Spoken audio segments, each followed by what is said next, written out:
Good morning, everyone.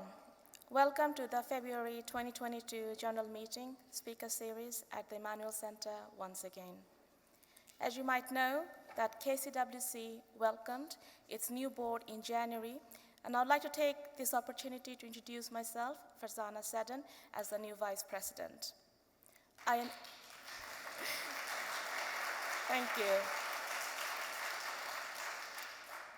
I'm extremely thrilled for having this opportunity to work with very hardworking and talented women on the board and contribute towards the running of the club. I now would like to pass on to my colleague, Programs Coordinator, Vivian Matthews, who will be introducing our speaker. Thank you.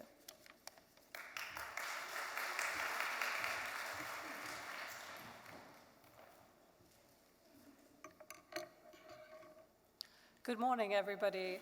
I'm just so delighted to welcome you all here today, and especially also to welcome our guest speaker, Robert Hardman.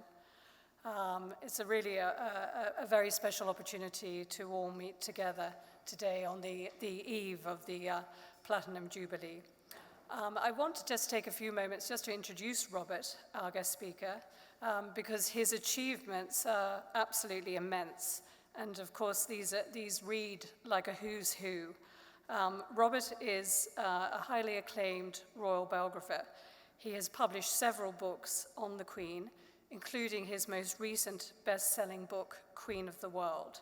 Just to also mention that Robert has very kindly brought some of these books with him today. They are very sought after because it has actually, I think, technically virtually sold out. So he's brought two of his books, and he would be very happy to sign those for people who'd like to purchase them after his talk. But Robert's newest book is publishing actually on March the 17th, I believe, and it is a celebration of the Queen's remarkable 70 years on the throne in this Platinum Jubilee year. The new book is called Queen of Our Times. I also wanted to just mention that, as you probably many of you know, Robert is also a royal commentator. He's frequently talking at special events, and he's a leading expert, and many of us will have heard him speaking before. Some of these special occasions, as you know, will have included the Queen's official birthday, Trooping of the Colour, the Commonwealth Observance Day, and very poignantly, I know Robert was speaking quite recently at the service of the Duke of Edinburgh at Windsor Castle. Robert has also produced many impressive documentaries that chart the royal family during many special events. And again, one of these documentaries has quite recently been shown on the Duke of Edinburgh, and that special documentary is a wonderful look at his great love and admiration of Windsor Castle and Windsor Great Park, and it's the Duke in his own words, and I'm sure Robert will tell you more about it. We're so fortunate to have Robert speaking to us here today at the beginning of the start of all the activities of the Platinum Jubilee year. This is a very special year where we all celebrate the Queen's as our longest serving monarch. It is a very special time, and as the Queen is such a constant in all our lives, and throughout Britain and in the Commonwealth, and she is certainly an inspiration to us all. So we're very delighted to have this special opportunity today to hear from Robert firsthand about his many books, and really about the Platinum Jubilee. Thank you.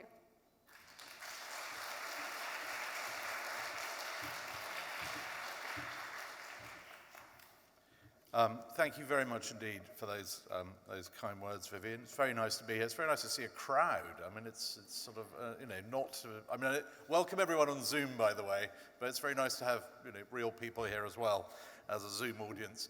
And as Vivian pointed out, I mean, we really are coming up to an extraordinary moment, uncharted territory in royal history, really, because We've never had a platinum Jubilee before. And it was 70 years ago, this very morning actually, that Princess Elizabeth, she was already in Kenya on the first leg of her round the world tour, standing in for her convalescent father back in February 1952. She'd just finished a round of official duties in Nairobi, and she and the Duke of Edinburgh, this morning, they'd just arrived at a place called Sagana Lodge, which was a homely but well-appointed bungalow, which had been a wedding present from the Kenyan colonial government to the couple. And they were in very high spirits. They were coming to see their new wedding present. And they were rather amused by a recent problem which doesn't happen with most second homes, which was just before their arrival, a leopard had managed to climb in through a downstairs window and got stuck in a loo. But fortunately been removed by the time they arrived. So they were in high spirits. These were happy days. This was a period of the Queen's life which people often call the Edinburgh years. She was the Duchess of Edinburgh. It was that brief period when she was a princess, she was a young wife and mother, but not yet the Queen, and it was a very happy time. So, as I say, they were in good spirits at Sagana Lodge, and after a few days there, they were then due to go on to enjoy an overnight safari in a place called Treetops. It was a sort of tree house where they were going to look at wildlife, and then from there they were going to get on their ship, the Gothic, sail across the Indian Ocean on this great round-the-world tour, heading for Australia and New Zealand. But, of course, as we all know, they never made it, because 70 years ago this Sunday morning coming, February the 6th, while the Princess and the Duke were sitting in that tree house, high in a giant Ngumu fig tree in Aberdare National Park in Kenya, King George VI died. And it was the start, of course, of what we now know as the longest reign in our history. And I've just come back from there, actually. A few days ago, I decided, the Jubilee's coming up, and I've just written, as Vivian mentioned, this biography. I wanted to go and see where it all started. So I went back to have a look at Treetops, as I say, a few days ago. And in many ways, it's a rather sad place now, because the tree house she was in and the tree in which it was built, both of those were torched by insurgents not long after the visit. There was quite a lot of unrest around at the time. And then the hotel that was built in its place on the other side of the watering hole there for looking at wildlife, that's shut down now because of COVID-19.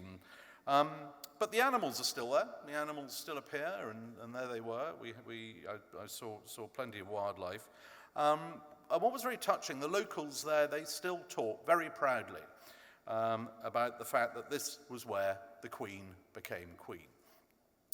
And I think there's something very fitting about the fact that she did become Queen there, given that one of her greatest achievements, as we all know, is her devotion to the Commonwealth, which she has pretty much single-handedly held together all these years. And I think it was very appropriate that she should become head of the Commonwealth, while right at the centre of the Commonwealth, because it is one of her greatest achievements, and yet it's just one of so many. And I think as we come up to this weekend, and indeed to the months ahead... Recording in progress.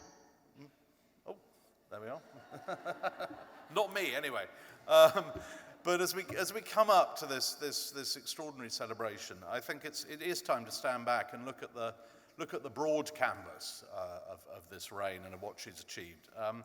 I mean, the Queen she's the one person active in public life today who can see current events and everything that's going on now in a broader context than anyone else in public life. She's our 40th monarch, stretching back to 1066, and all of her 39 predecessors combined could not claim to have seen as much of the world or met as many people as Elizabeth II.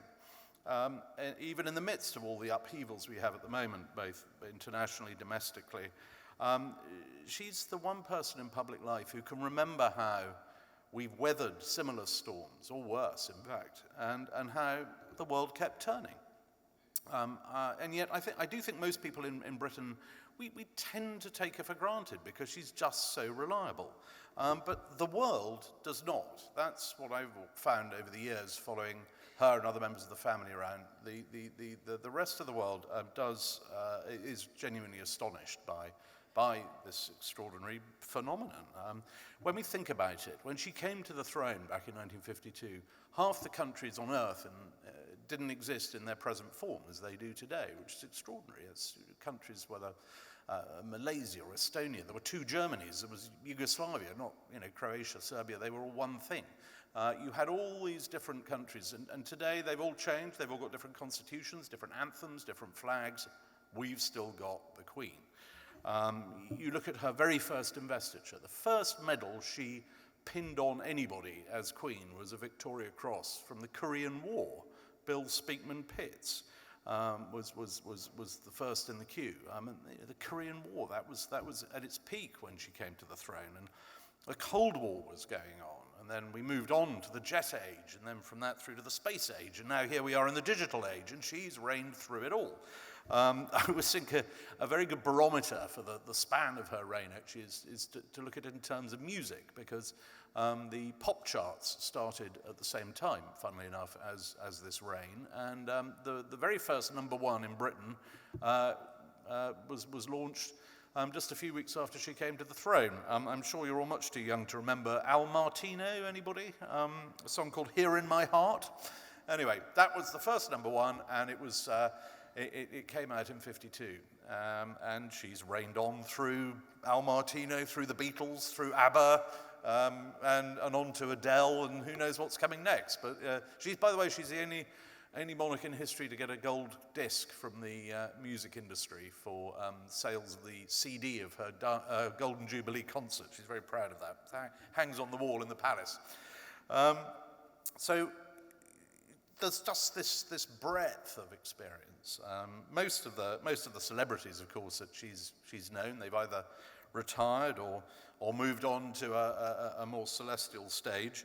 But she's known them all, and they all still want to know her. And not that she sees herself in any way as a celebrity, by the way. A few years ago, I interviewed Prince William about the Queen. He had a very interesting remark. He said, "She cares not for celebrity. That's not what monarchy is about," which is a point perhaps lost on one or two of the younger generation, but that's another story.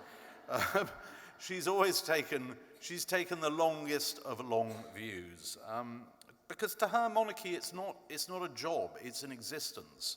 It's why she was a little baffled and a little disappointed a few years ago in 2014 when there was an outbreak of what I can only call abdicationitis. You had the King of Belgium suddenly decided he was going to call it a day. The Emir of Qatar, the King of Spain, he decided to step down as well.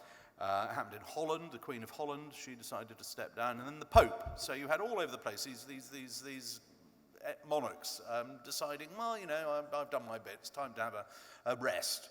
And then the last emperor on earth, Emperor Akihito of Japan, he did the same 3 years ago, and the new emperor, Emperor Naruhito, was crowned just before COVID kicked off. So all around her, all these fellow monarchs are all just sort of, having a nice, easy time. But the Queen will never retire because she took an oath before God and before her people to be their monarch, and that's what she's going to do. And as she told a cousin of hers not long ago, she said, unless, dementia should intervene, she will carry on governing her peoples according to their respective laws and customs, because that's what she swore to do, and that's what she's going to do. And I think we're all familiar with the recent run of setbacks which have hit the monarchy. Notably, of course, the very great loss of the Duke of Edinburgh last year. But regardless, I think, of one's views on the situation with some of the more troublesome dukes, I think that the one thing that everyone can agree on is that it's these challenges. It's pretty unfair these challenges should land on the Queen right now. One of the most turbulent points in her reign as she steers her country through this pandemic.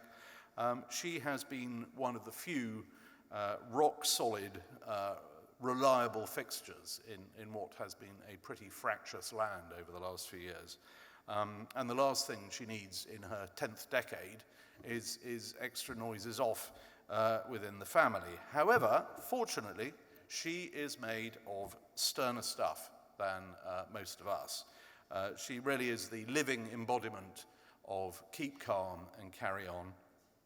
As I say, she knows how to take the long view, and she does because she's been here before, many times. And she does represent this phenomenal link with the past. To have a look at her first overseas tour as Queen, it was the longest, most ambitious royal tour in history, 6 months, took her right round the world. It was a sort of follow-on from the one she was supposed to do before her father died. And it was just after the coronation, and off she went. And as she arrived in Australia at the start of 1954, she spent Christmas in New Zealand in 53. What struck me was that she held a reunion for war veterans in every city she went to in Australia. But they weren't First World War veterans, they were Boer War veterans. And when she went on her first ever visit to North America as a princess in 1951, she met a wonderful old boy in Nova Scotia called Benjamin Mansell, who'd been too old for the Boer War. He'd actually served in the Anglo-Afghan War of 1878. So, in other words, the Queen's the only person anywhere, ever, who has heard first-hand accounts of 19th century and 21st century warfare in Afghanistan. I mean, nobody else has done that.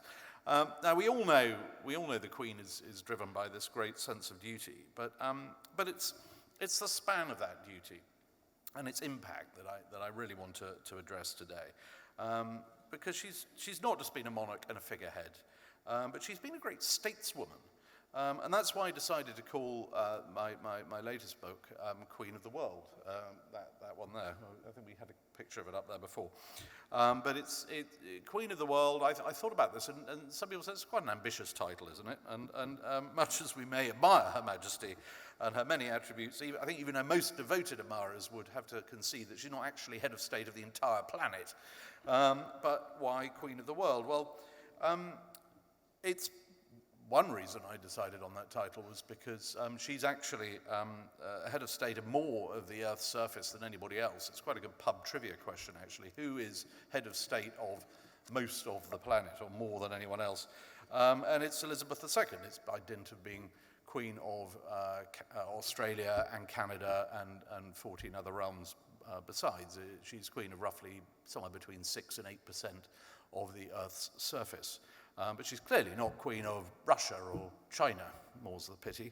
But this title is not royalist wishful thinking. It was actually dreamed up by a former U.S. ambassador to Britain, Matthew Barzan, who I spoke to for the book. And he told me that he said the Queen, she's not just this sort of reassuring national presence in British life, but as he put it, she's a constant for the rest of us. And that's very much how he saw it. And I think a lot of people around the world do. It sums up one of the Queen's greatest strengths as a stateswoman. It's a phrase that no one had thought of or heard of when she came to the throne, but soft power. We live in a world where soft power, the use of persuasion rather than coercion to get things done, matters more than ever. And she is, as a result, she is our number one diplomatic asset. And during my research, I interviewed the man, actually, who invented soft power, Professor Joseph Nye of Harvard University. And he explained that the Queen, she can do things that no politician simply cannot do. He said it's one of the great ironies of this century that this ancient hereditary hierarchy is, as he put it, a very cost-effective way of attracting attention for Britain today. And all over the world, there are people who, may not speak English, they owe her no allegiance, they've never met her, they've never seen her, and yet they feel a certain connection with this extraordinary example of living history. And in this country, I mean, you have to be well over the age of 70 now to remember any other face on the coins or on the stamps, or indeed on the telly on Christmas Day. And incidentally, I was lucky enough to watch her record one of her Christmas broadcasts, and it's very impressive. We usually see her, well, I'm sure you all see her on Christmas Day on the TV at 3 o'clock. She also records an audio master version. That's both for use on the radio and for editing. Normally it doesn't take very long at all. The broadcasters often refer to her as one-take Windsor, but it just shows, it really is for real. And occasionally, the birds in the palace garden do make a noise. But what we saw there, I mean, that's just her, as ever, just doing what duty requires. And as I say, she does take this long view, this incredible perspective. And I'd take you back to an early state visit, relatively early in the reign, in 1972. Back then, the Prime Minister of the day, Edward Heath, and President Pompidou of France, they were both very eagerly looking forward to Britain's entry into the European Common Market, which was coming up in January 1973. So between them, they planned this grand state visit for the Queen to visit France in 1972 in May, and it was going to be a sort of coronation for this moment as Britain entered European sort of European destiny as they saw it. And this was problematic. This was difficult for the Queen because it was still a live political issue at home. It was a very divisive one then, as it still is now. And yet, here she had her Prime Minister was very keen for her and advising her to lead the way. And the big event, the central event of this state visit was to be this big banquet at Versailles, where the Queen was going to deliver in French this rousing eulogy to our European future. And it was a huge success. I mean, it was an absolute triumph. Le Figaro in France described it as the consecration of a new era. But the Queen was being dragged into politics elsewhere because the issue, as well as being very divisive in Britain, it was even more divisive across the Commonwealth, particularly down under, where farmers in Australia and New Zealand were facing, frankly, bankruptcy because of the loss of their biggest market. And they took it very badly, particularly as when they came to Britain, suddenly Europeans were ushered through a special queue at the airport, nice high-speed queue, and loyal Kiwis and Australians still had to queue up with everyone else. And it hurt. And within a year, Australia had abandoned God Save the Queen as its national anthem. And a Republican bandwagon was starting to take off. And a number of prominent royalists suddenly announced, actually, that's enough, we're going to be Republican now. And so the mood was changing, and no one was observing it more closely and keenly than the Queen herself, because it was personal. And so, when I talk about this long view, she's seen these tensions before, and she's often been caught up in this herself. It's one of the reasons, I think, why, one of many, why she very wisely stayed as far removed as possible from the entire Brexit debate. Sorry to mention the B word, but I'm often asked at events like this, what does the Queen really think of Brexit or big issues like that? And to which the answer really is, I haven't a clue. Every side has tried to claim her at some point with utter certainty, and the bottom line is we don't know. I interviewed David Cameron for my last book, and indeed for the next one, and I said, what does she think? And he said she never came down one way or the other. She was very happy to support her democratically elected government of the day. That's her sort of constitutional default position. But he said, in terms of a private view, he didn't have an inkling, and that's exactly as it should be, I think. But just because she's above politics, and she's always remained assiduously above politics, it doesn't mean she's unwilling to remonstrate with politicians when there are sound, pragmatic reasons for doing so. I've been on a lot of her tours around the world. Tour, by the way, is not quite the right word, because it implies she's some sort of tourist going around just seeing nice things. In fact, she's been a very wily executive diplomat for this country, as I say. And I thought a great example of that was her famous 1995 state visit to South Africa, and I was there as a reporter on the quayside as the royal yacht sailed into Cape Town to meet the new president, new democratically elected President Nelson Mandela.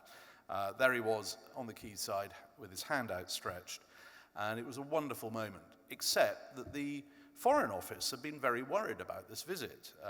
They thought it was too soon after the change of government in South Africa. They thought that given the opposition from the British government to sanctions during the apartheid era, that there might be tensions. It was a bit too soon, a bit too dangerous. Let's hold off. It's just not yet, ma'am, if you don't mind. And the Queen overruled them because I spoke to someone who was there at the meeting in the room with her and her ministers, and this is what she actually said. She said, "Mr. Mandela is getting advice from lots of people, but no one's actually giving him any help. He needs physical assistance and he needs a show." And she was determined to give him that show. And they became the greatest chums there and then, actually. And so much so he was the only non-royal world leader who would routinely call her Elizabeth and get away with it. He once said to her, "Oh, Elizabeth, you've lost weight." Wonderful moment. I mean, in a previous age, he might have lost his head, but she didn't bat an eyelid. She loved it. In fact, she in due course gave him one of her most exalted honors, the Order of Merit. And time and again, I've come across these examples where she gently intervenes to make a point, and it works. Looking at her international role, I'm always struck by the amount of personal effort that she puts into these meetings. I think people sometimes think she just turns up at things, or she's just given you're going to meet this person or that person. But there's an awful lot of homework that gets done beforehand. I take I mentioned earlier her 1972 state visit to France. She was so keen to make that trip work. I found a fascinating letter from her private secretary to the Foreign Office in the months just before that visit, where it was a request from the Queen for some linguaphone tapes. I don't know if any of you remember linguaphone. It was that sort of teach-yourself recordings that were very popular in the 70s. And the Queen always speaks perfect. She grew up speaking perfect French. As a future Queen of Canada, she needs to, and she speaks it fluently. But she wanted linguaphone tapes on business French, because although she was perfectly comfortable speaking fluently and faultlessly about culture and everything history, she wanted to be able to talk to President Pompidou about things like GDP and farm subsidies and stock markets. And she made the extra effort so that she could. She always checks every last detail when anybody comes to stay. She's now, obviously, she's sort of curtailed her long-distance travels herself, but she still is very much on standby to welcome world leaders when they come to London. And she really does go the extra mile. And here's another French president coming to stay. Jacques Chirac is on his way to Windsor Castle. And it was quite a production, as it always is. 100th anniversary of the Entente Cordiale, great evening. In fact, I remember it as after dinner treat, the Queen laid on a performance of Les Miserables in the Waterloo Chamber. But typical Queen, she suddenly thought, actually, probably not the best idea for celebrating the Entente Cordiale to introduce the French president to a room called the Waterloo Chamber. So for one night in its history, it was renamed the Music Room. But that's just another example of the sort of the level of detail, the amount of effort that goes into this whole diplomatic production. Not every guest has been quite as welcome as that. In the course of my researches, I came across probably the most unpleasant guests in the Palace Visitors Book of all time, they were the couple who arrived in 1978, Nicolae and Elena Ceausescu of Romania. No longer with us, as I'm sure you all know. The Queen, again, she'd done a bit of homework. She'd spoken, in fact, to another French president, Giscard d'Estaing, who'd recently had the Ceausescus to stay in Paris. And he gave her some very valuable advice. He told her that when they'd been to stay with him a few months earlier, they'd left taking with them all the lamps, the vases, the ashtrays, and that they'd even gouged out holes in the wall because they thought they were being bugged and they were trying to find the wires. So armed with this information, the Queen immediately got on the phone to the master of the household and said, you just take anything you can lift or move, get it out of the Belgian suite where they all stay now.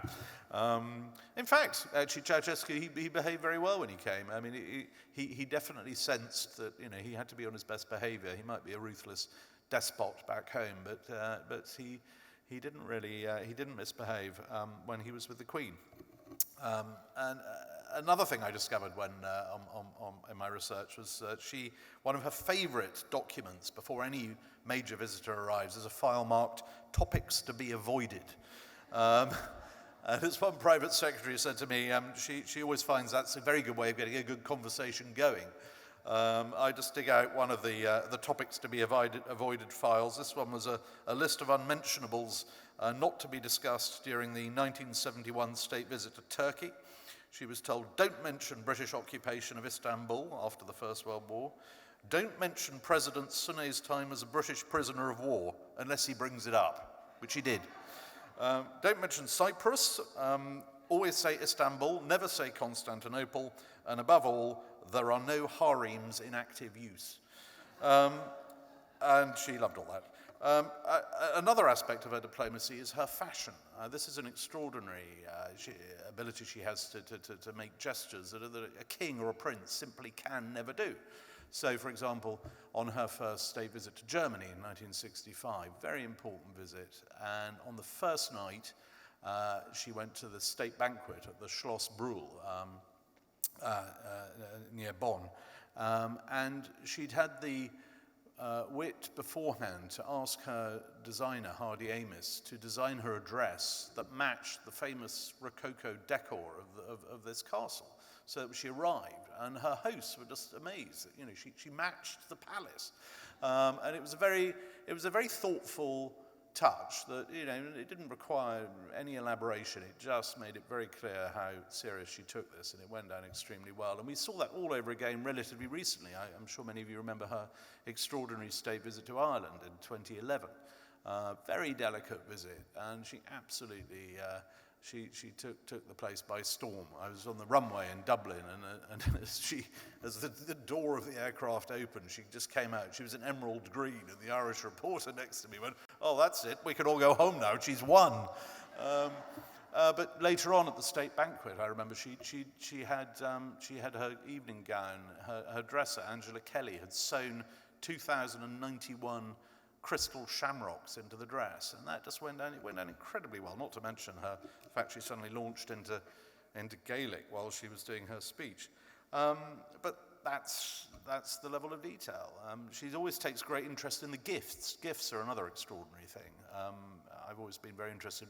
It's the ultimate question. What do you give someone who's got, you know, what do you give the woman who's got everything? It's the sort of question that hosts have pondered over the years. She takes great interest in all the gifts that she gives to world leaders and their families. It's not just some flunky saying, oh, give them a signed photo. I mean, there's a lot of thought goes into whatever it is. But you look at some of the things that she herself has received. She's had there's a 100-foot totem pole, I think is probably the largest gift. She had millions of pounds worth of diamonds and jewels over the years. She's been given a large chunk of Antarctica. I'm sure she was thrilled about that. She's still very keen on, enjoys using the silver samovar, which Boris Yeltsin gave her.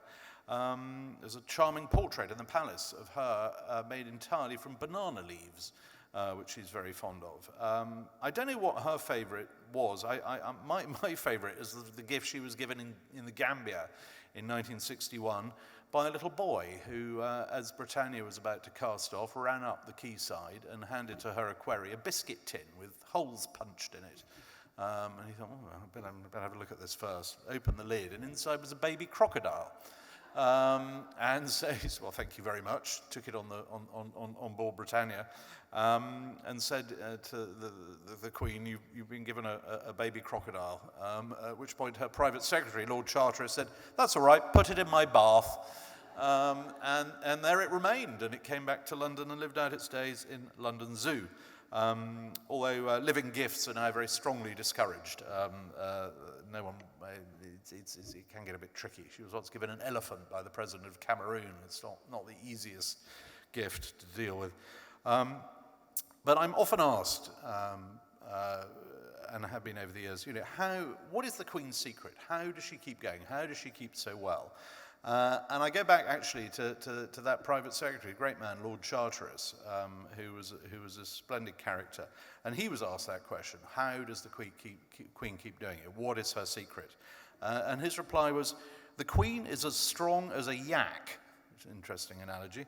But he put it down to 3 reasons. He said it was down to good health, strong faith, and Prince Philip. And I think Prince Philip's contribution to this reign was and still is to this day immeasurable, as the Queen herself has been the first to admit. She said it many times. He was also very good company, though you did have to keep your wits about you. Of a day I spent with him driving around what was his pride and joy, Windsor Great Park. Great man. But he had a great sense of humour. The Queen has a great sense of humour. She may look serious in public. That's her sort of how many people often sort of see her, this quite sort of somber, dutiful person. But she is a very good mimic. She loves a joke. I mean, think back to the last Jubilee, the Diamond Jubilee summer of 2012.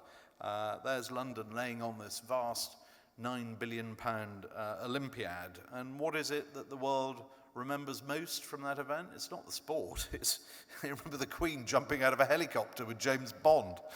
And a lot of world leaders just would not have done that. Humour is no laughing matter in some countries, I can tell you. But she was very happy to do that. Like all members of the family, she does sort of enjoy it, actually, when things don't go entirely to plan. She still tells the story of the unfortunate First Lady of Finland, Sylvie Kekkonen, who came with her husband on a state visit to London in 1969 and had muddled up her medication just before the carriage procession from the greeting down the Mall to the palace. And instead of taking her heart medication, had taken her sleeping pills by mistake.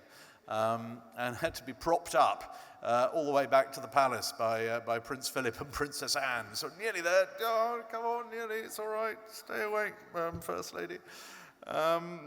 She loved a visit to Dover some years ago, where the mayor proudly showed her a display case full of this very ornate ancient regalia. And she said, "Oh, when do you wear that?"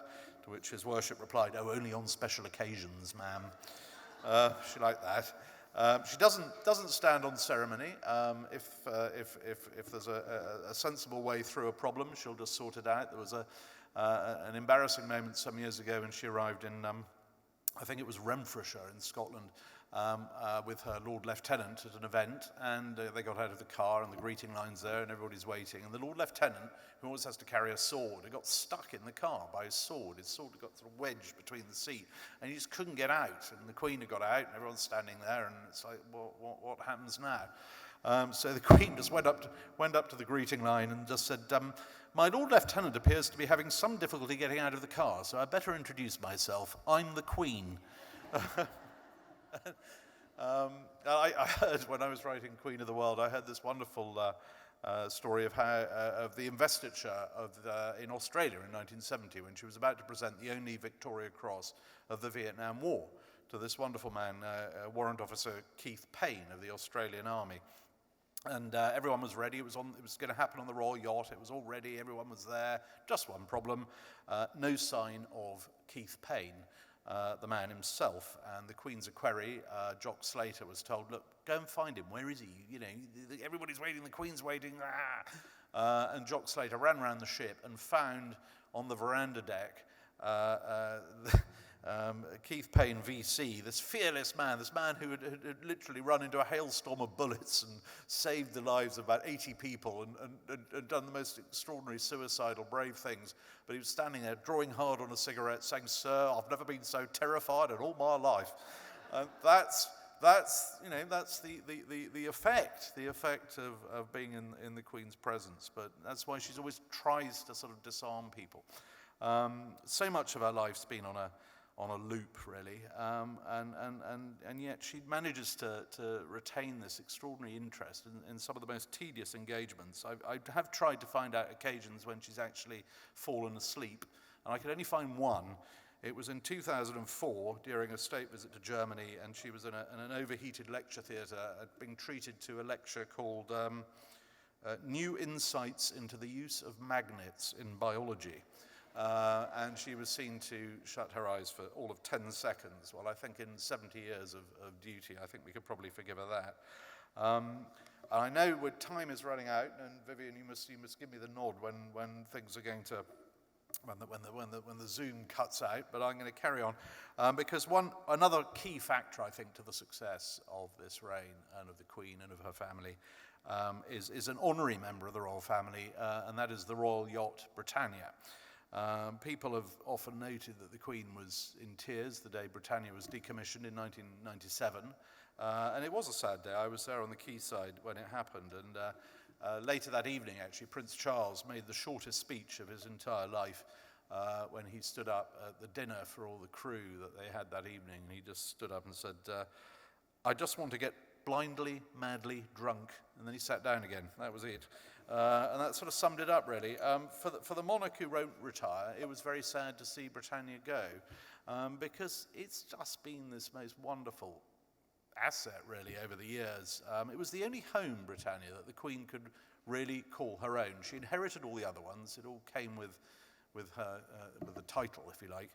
Britannia was the only one she actually helped design herself. Hugh Casson, who was responsible for the interiors, said that she'd been taking a very active role choosing everything from door handles, light fittings, even the linen, and the crew on board all became great friends, and they still go back every year. It's very touching, actually. I went up to see their reunion every May. The crew come back and they help with the maintenance. It's now as some of you probably had a look around it. It lives in Leith in Edinburgh, and on the quayside. It's Britannia's now museum.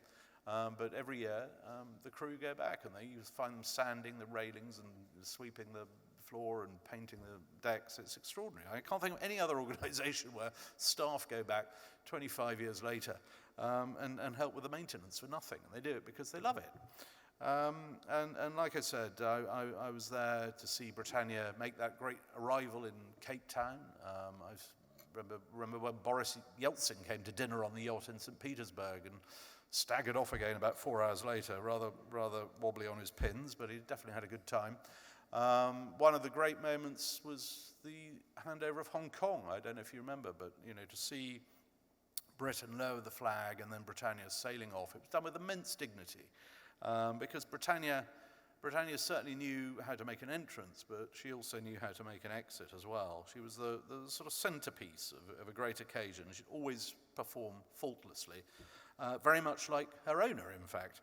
And it's why the Duke of Edinburgh decided, when the yacht was decommissioned, he would take all the fixtures and all the fittings and put them together in a collection, hold them and put them in Frogmore House at Windsor, which, as he described it, he called it a memorial to Britannia. He thought it was very important to remember all the good things she did.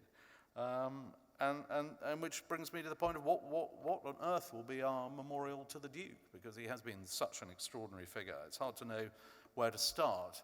But I did once try to ask him, in fact.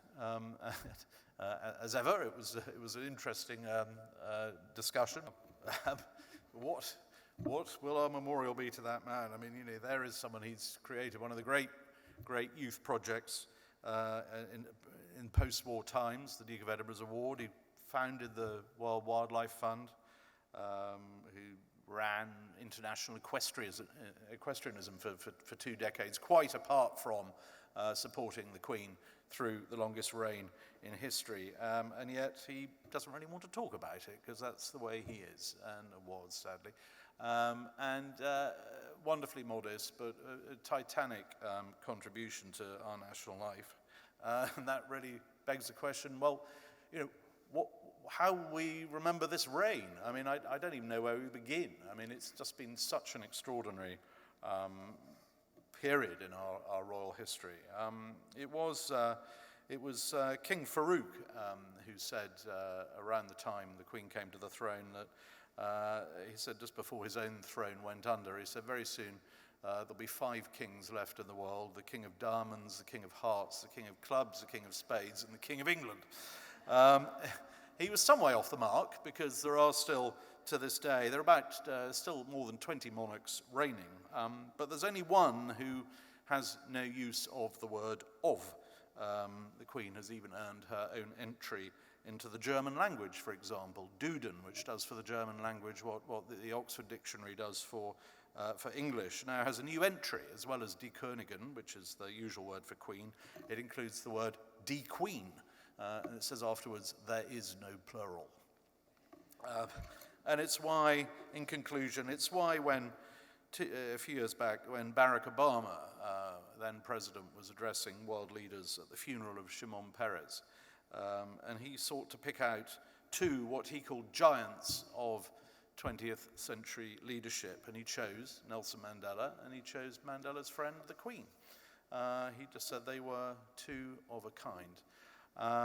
Not that I suspect she would see it that way herself. She still, to this day, doesn't like a fuss. She told one of my interviewees over lunch, when he made a similar point to Obama about what an extraordinary role she'd played, she said, "What do I know? I'm just a woman about the house." Well, ladies, all I can say is some house and some woman. Thank you.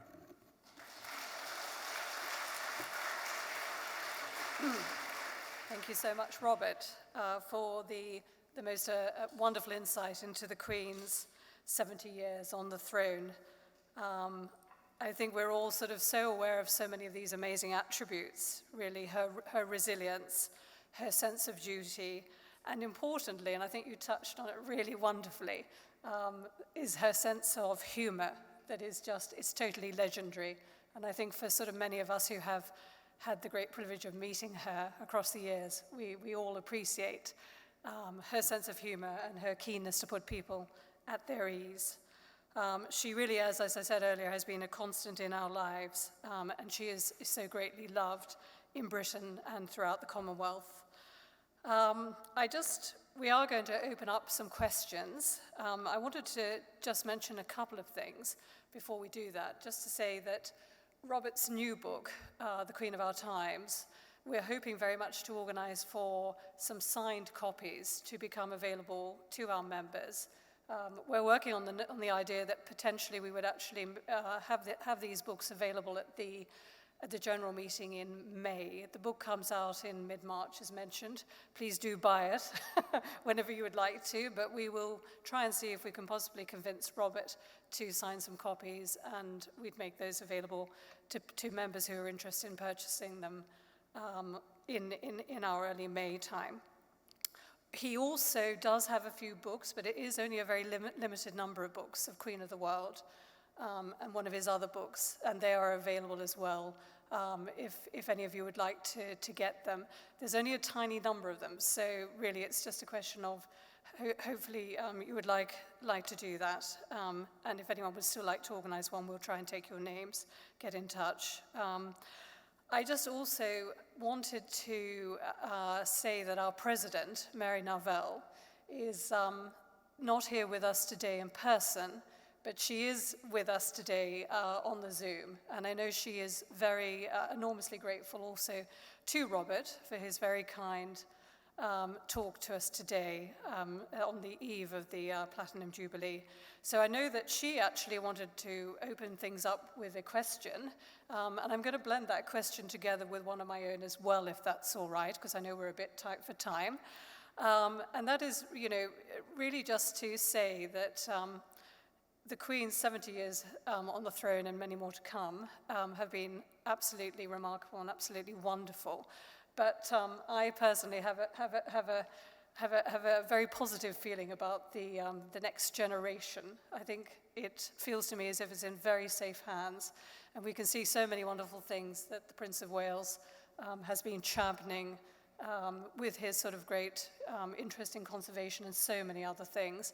And also, of course, the Duke of Cambridge, with his tremendous efforts launching the Earthshot Prize. So I was going to start the questions just asking Robert to talk a little bit for a moment, really just to give his thoughts and his predictions on that question. But, and then we'll open it up to the floor for a few quick questions.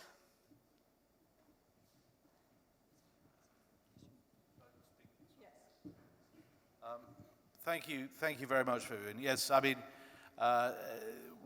we are, as I've said during the speech several times, you know, we're in record-breaking territory. We've got the longest reigning monarch in our history, but at the same time, we've got the longest serving heir to the throne in our history, and Prince Charles has now been going around the country for longer than almost anybody in public life, with the exception of his mother. And really making a palpable difference. Some years ago, I went with him on a day to Toxteth in Liverpool, which had seen terrible riots in the early 80s. And here we were 30, 40 years later, and he was still coming back. And there were people there who remembered the riots, who were there at the time, and they remembered him coming at the time, and he keeps coming back, and he brought his charities there. And it's that sort of level of activity. It's what the royal family do a lot.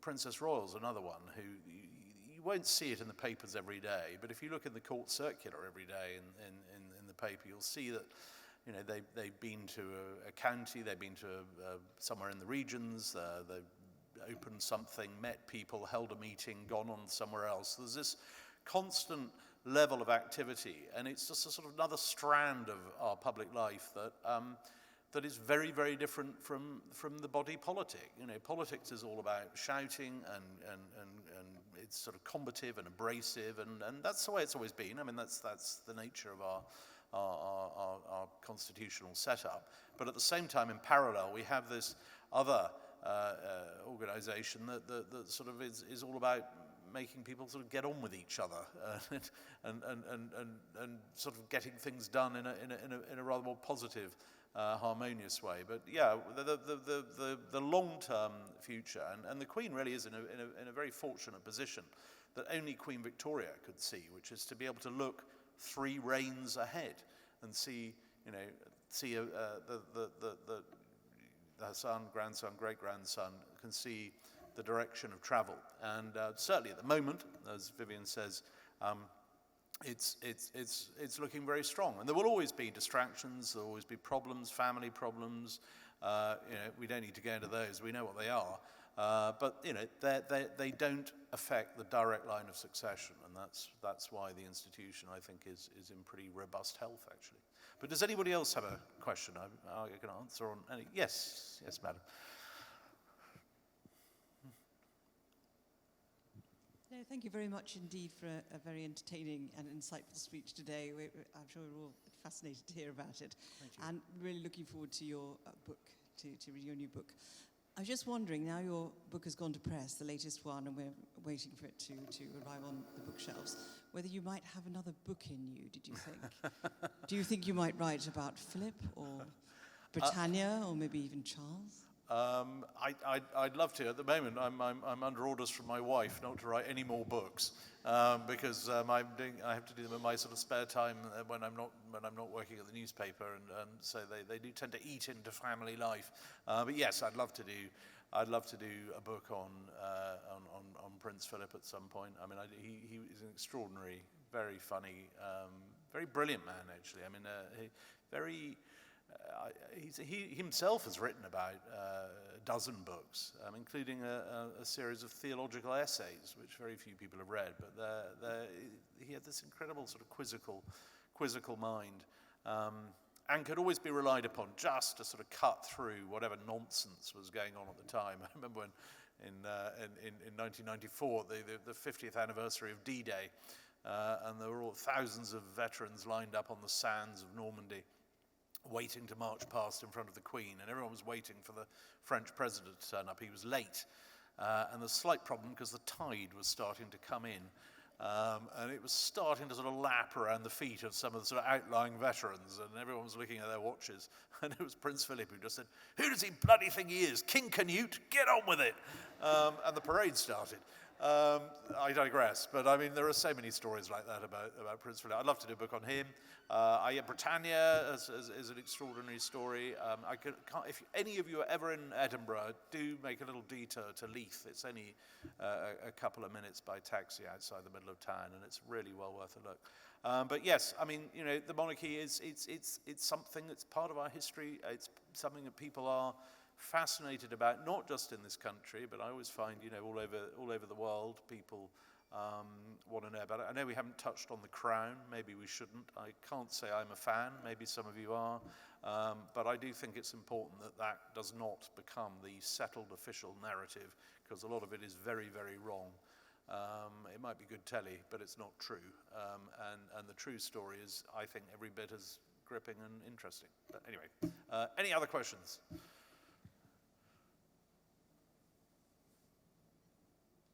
Or if there's anyone on Zoom, or yes, sorry, madam, there. Oh, microphone over there. At the beginning of your talk, you talked about the Queen being in Kenya and learning that her father had died.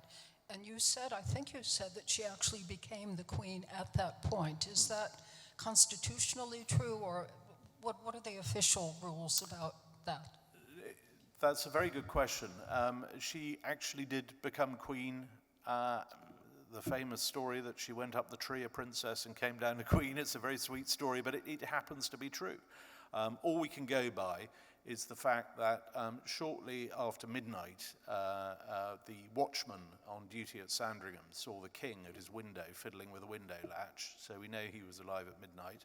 And we know that at 7:30 in the morning, his valet went in to take him his morning cup of tea, and he was dead. And in those intervening hours, the Queen, we knew, was at treetop. She didn't find out about it. I mean, it is extraordinary. She was one of the last people on the planet to know that she was Queen. I mean, this is what communications were like in those days. She came down, she got in the car, they went back to Sagana Lodge. They were all ready to go off to get their ship at Mombasa and sail to Australia. And the news had come through in Britain, and a coded message had been sent to the governor of Kenya. The code was Hyde Park Corner, and that was the code for the king is dead. But the governor already set off for Mombasa to check the ship was ready to set sail with the princess. And no one had the code book, and the clerk who received the telegram at Government House in Nairobi just got this telegram saying Hyde Park Corner. I thought, oh, someone sent this to the wrong address, never mind. So nobody knew. And finally, one of the journalists in the party got a message, a telegram from his editor saying, you know, what is the response to the news? He sort of telegram about what news? Like, the king's dead. I said, what? So he managed to get hold of Martin Charteris, who was having lunch at a place called the Outspan Hotel. I went there the other day. Very sadly, that's shut down as well. Everything's sort of shut now because of COVID. Got the message to the private secretary, said, look, this has happened. Do you know? And he didn't know. And he contacted Prince Philip's equerry, Mike Parker, who had to tell the Duke, and it was the Duke who told the Queen. And by this stage, it was the middle of the afternoon in Kenya, many hours after the rest of the world knew. But going back to your point, it really did happen there. Very powerful place, even though it's not in the best of condition now. Thank you. Thank you, Robert. It was a very fascinating talk. I now would like to bring to your attention about some events that will be taking place in the coming months. Please try and support these events. On the 8th of February, for food lovers, there is Marchigiano Lunch, a journey to La Marchi with Rosa de Serra to discover and taste something authentic from the Italian region, La Marchi. On the 24th of February, there is a guided tour in Spanish, a walk in picturesque Hampstead with our Blue Badge guide, Maria Luzgane. Those who are interested in British history, the first session of the Historical London series will be in March. It is a combined lecture and walk that takes place on the 1st of March and 15th of March, respectively. On the 3rd of March, you will have an opportunity to attend a VIP reception with our other members of KCWC and enjoy the world-renowned Chinese classical music and dance Shanwun. There is a special event on the 8th of April where KCWC will be hosting a musical evening at the historical National Liberal Club. Please check the website for more details, and you'll also find leaflets with more information at the entrance, pamphlets you'll find at the entrance. Right, and calling all kindergarteners or those interested in keeping Get the Passage rooftop garden in good condition to help them raise funds to support the homeless.